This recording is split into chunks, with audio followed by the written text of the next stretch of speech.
Hey everyone, it's Megan here from Meghan Makes Do, and today I'm going to show you how to knit the Vale Beanie.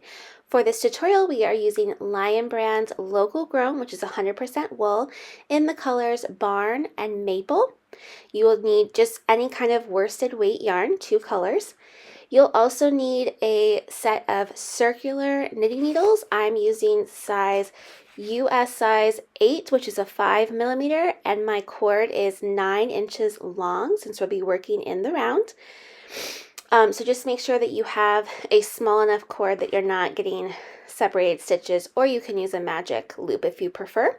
You'll also need a locking stitch marker for keeping track of the rounds as you go. So let's go ahead and get started.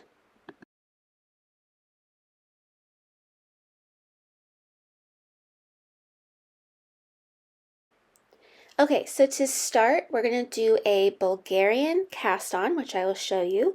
So you'll want a long tail, kind of like how you do a long tail cast on. And then instead of making a slip knot, we're going to be just kind of folding the yarn over. And this is going to give us a nice stretchy cast on for a hat since it's going around our head.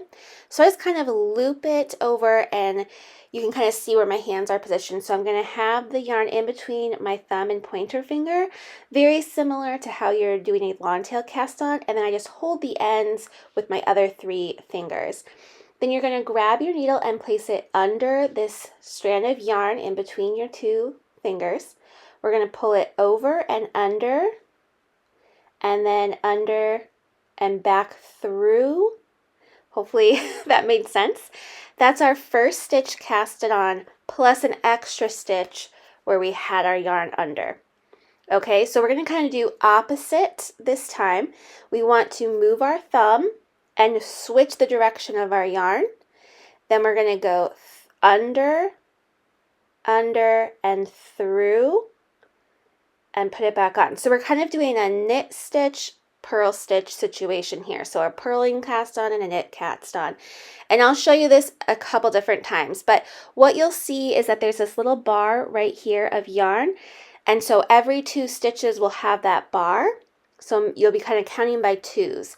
But you're going to need to switch the position of your yarn that's around your thumb each time. So that was my knit one. Now I'm going to drop the loop, pick it back up the opposite direction, under that back piece, under the piece around my thumb, my pointer finger, and back on. So hopefully this is making sense. It's kind of hard to explain, but I'm hoping visually, since you're watching it, you'll be able to kind of see what I'm doing. So I'm going to go ahead and slow it down for you a little bit and show you again so you can really see the different ways that we're casting on these stitches. Okay, so we're going to really slow this down.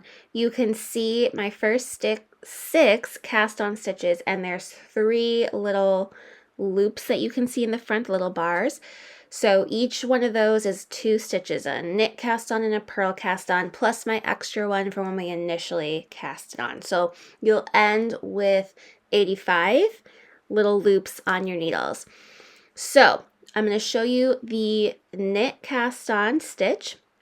You're going to want to insert your thumb and pointer finger between the 2 strands, kind of open those up and hold the rest of this, like the 2 strands together with your other 3 fingers, going under that first strand around our thumb, bringing it back and going over under the strand around our pointer and pulling it through, and then tightening that up. Okay, and the biggest difference with the other one, the purl cast on, is just the direction of our yarn when we hold it. The one that goes over, the strand that's going to go around our thumb. Normally we kind of just make like one big loop around, but this time we're going to have it a little bit twisted. So let me get to the point where you can see that happening.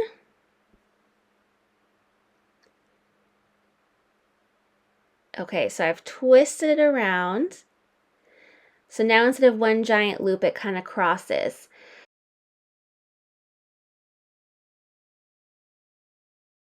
So what we're going to do is go in that second strand, we're going to go under that second strand around our thumb, and then again under the strand around our pointer and through the loop. And then we're going to pull that tight. And that is the part that kind of wraps those two stitches together. And now we've cast on 2 stitches, a knit and a purl. They're a team, they stay together. So this is a great cast on to get that stretchy band, especially when you're having to work with an even number of stitches.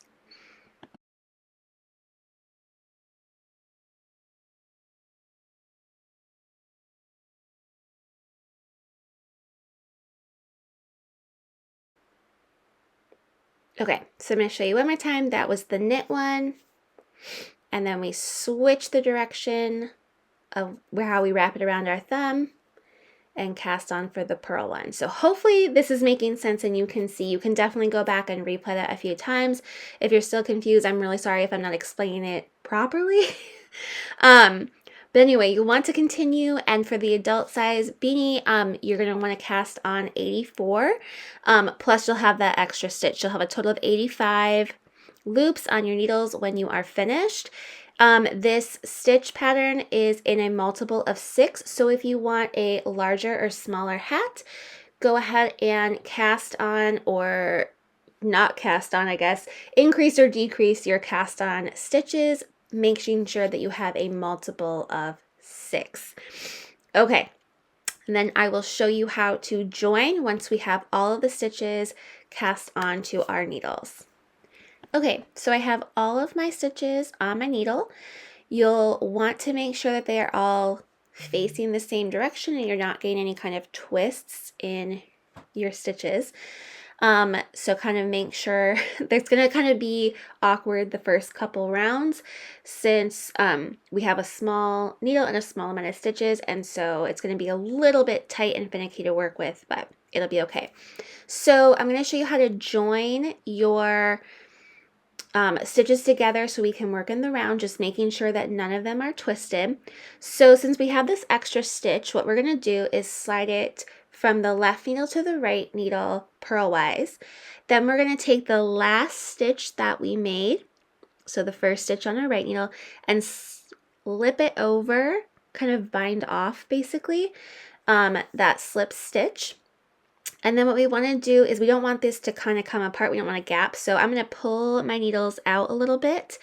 And then I'm just going to tie my tail end and my working yarn together just once, just to hold it tightly and securely so I'm not getting it super loose or not getting a giant gap in my band. Okay, so once your knot is secure, just slide your stitches back up to the points of your needles. And the last step for our join is to slip that first stitch from the right back over to the left needle. Then we can take our stitch marker and place it on our right needle, and we're ready to start round 1. So we're going to start with a 1-by-1 ribbing. So for the first stitch, we're going to knit. The second stitch we're going to purl, and we're just going to repeat that all the way around. And this first round's going to be the trickiest one. It's just going to be a little bit tight on our needles, but as we go it should loosen up and be a lot easier to slide our stitches around the needles and work our pattern. So just continue to knit 1, purl 1, until you've gotten all the way around to the stitch marker.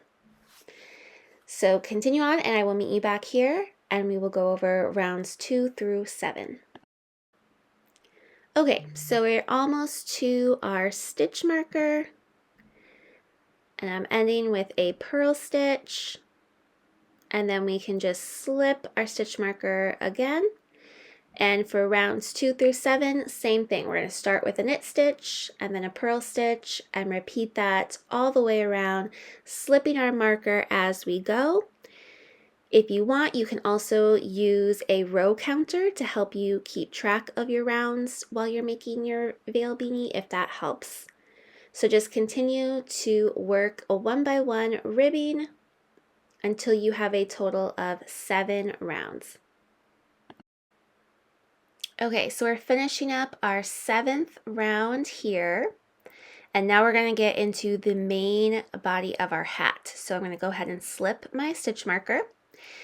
Make sure that you have 7 rounds. If you want a taller brim, you can go ahead and add some more rounds here if you like. But then sticking with color A, we are just going to knit each stitch all the way around for 2 rounds. So I like to kind of recount once I get to the main body. So for rounds 1 and 2 of the main body, you're going to knit all stitches around with color A.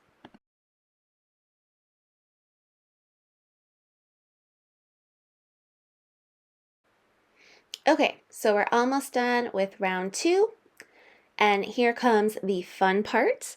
We are going to switch now to color B, and we're using a mosaic knitting technique where we're going to be slipping some stitches and then working other stitches with color B. So we're not going to cut off color A, we're just going to leave it attached. So go ahead and grab color B, leaving a little bit of a tail for weaving in. And then we're going to start with 2 knit stitches. So we're going to knit the first 2 stitches using color B. Then keeping our yarn in the back, we are going to slip the next stitch purlwise. Okay?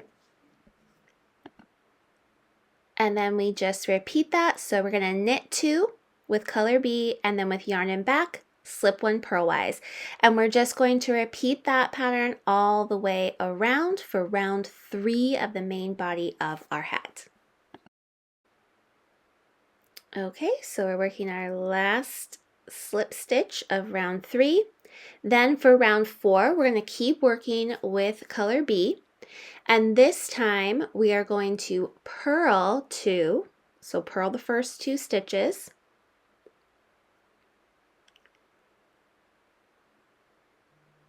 And then moving our yarn to the back again, we're going to slip the next stitch purlwise. Then bring your yarn in front, purl 2, and then with the yarn in back, slip 1 purlwise. And we're just going to repeat that all the way around for round 4 of the main body of our hat. Okay, so for these 2 rounds, we are only working with color B.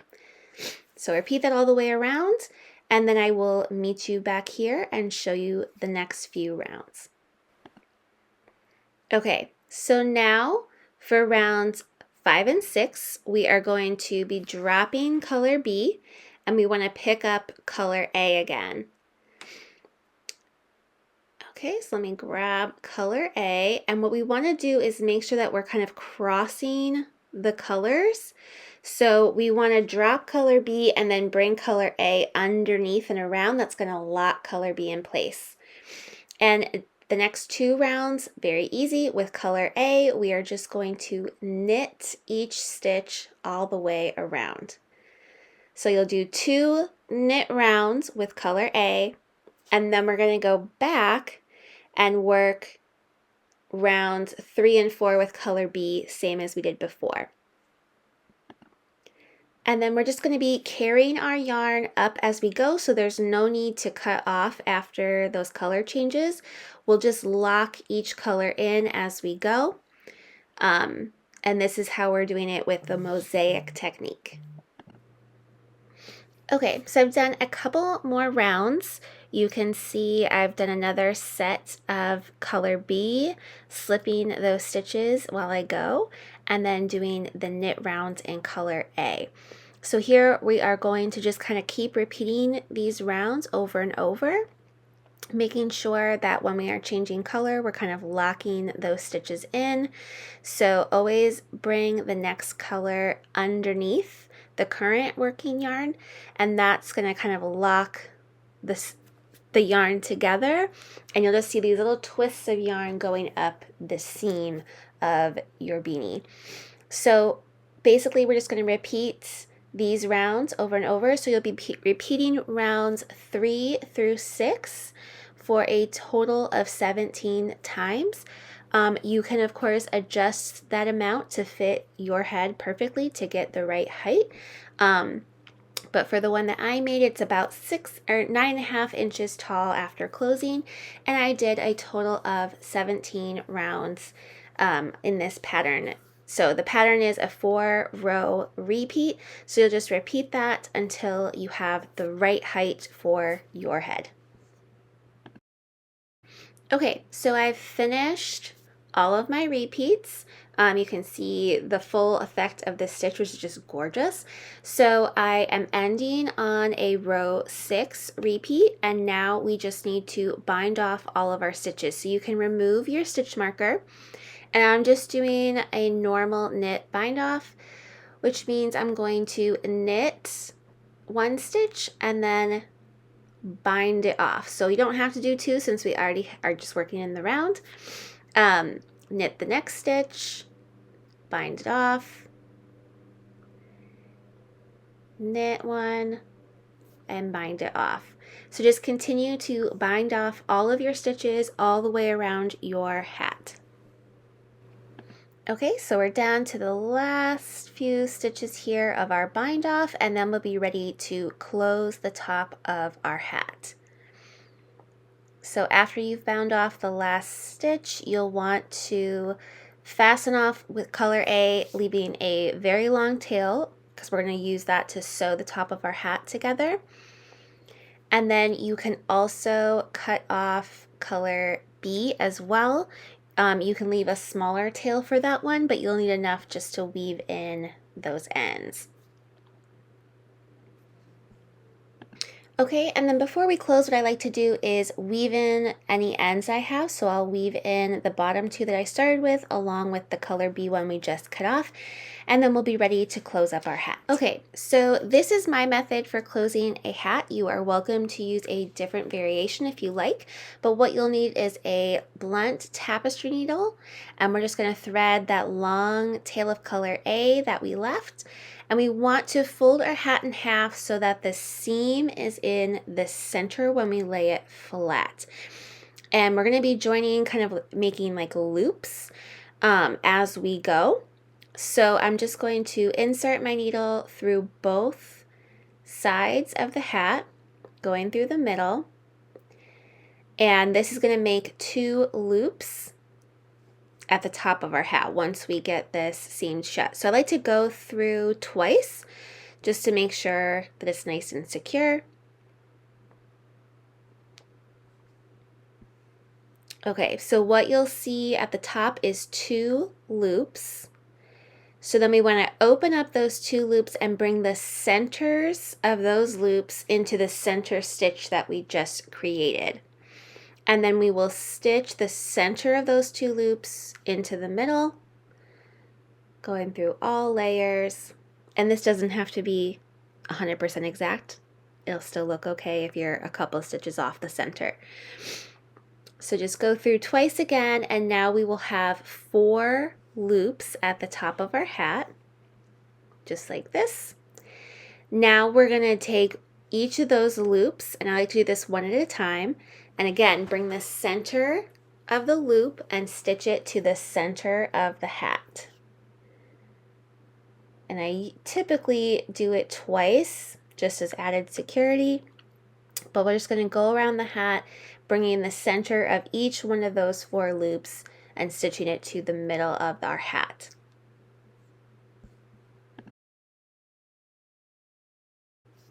Okay, so I'm just going to speed this up since it's basically the same for every single one of these loops. And again, like I said, if you prefer a different way of closing your hat, you're more than welcome to. This is one of my favorites. It gives a nice, almost like a flat kind of top part that's easy for attaching pom-poms, which I love.